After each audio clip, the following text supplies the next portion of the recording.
And we're back. That was a mic drop, dude. Holy shit. Listen, that is a 100% real story. And I'm telling you, there's going to be movies about that one day. Hey, we can, now going past 2013, in 2011, I established GG33. Right. And at that point, it was like 50 people. I just wanted to talk to somebody. You know, all these people were stupid. There was no one for me to talk to. So I'll teach some people. I have someone to talk to, man. Sounds like crypto. You took to a point. Yeah. And I mean, because not a lot of people know about crypto. Since then, in 2015 is when I faced my first suspension from Twitter. And I paid someone $500 to get me back on. Okay. But at that point, I realized, wow, okay, we need a new strategy because at some point they can just axe you. Yeah. So in 2015, I was preparing for what eventually started happening to me. And instead of promoting just me, I created the group and I promoted the group.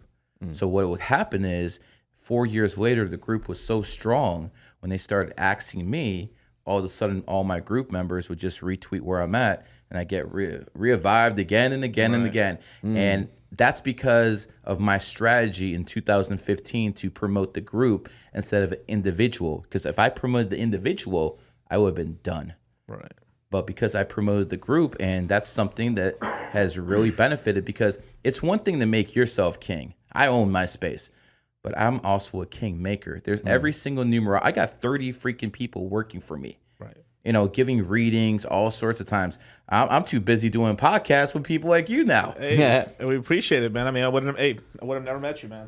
Hey, shout out to you, bro. And remember, this was all planned at the very beginning of the year. Yeah. I'm taking over the podcast game. I went down to Miami.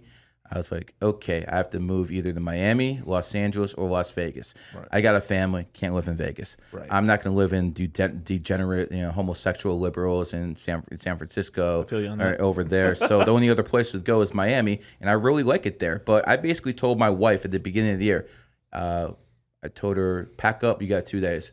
We're moving. So can I ask you about those three cities specifically? Is it because of just? I mean, obviously, I didn't know about numerology or anything like that. I just saw that, okay, California is rotting away.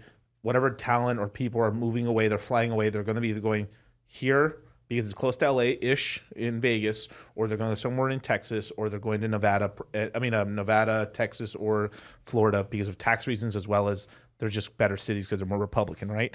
Now, is there a numerology reason? Because obviously, these cities are like, I think what Vegas is Snake, right? COVID-19 started in 2019, and didn't accelerate till 2020, but it started in 2019. 2019 is the year of the pig.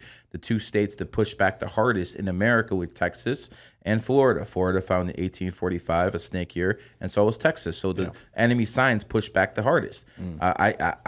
Where else would you want to live in America? Listen, if you're single, Vegas is a great place. If you're single, Vegas is a great place to live. But if you have a family, this is not really ideal place to live. Right. And this is why I come here and visit.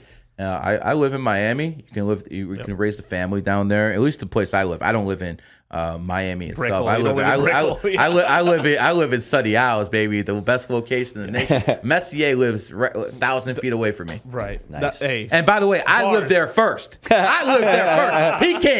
came into your neighborhood. Yep. So yeah, I mean, and that's sort of the things we kind of talked. Now I moved to Vegas because I'm close. All my family's from California, so it's like I can live closer to it. But this is the thing I think a lot of people don't, because in crypto it's always recommended. Everyone wants to go to Puerto Rico because of the tax reasons and stuff like that.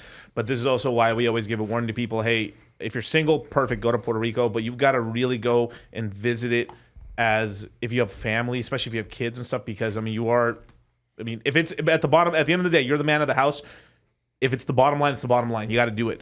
But I know a lot of people. We know a lot of crypto people. A lot of people who made a lot of money in made a lot of money in crypto that are in Puerto Rico that moved back to the States, right? Because they're like, dude, I can't do it over here. Yeah, it's just their cup of tea. It's not their cup of tea, as well as like the internet service isn't that great sometimes, and there's a lot of shit. By satellite internet, what the fuck?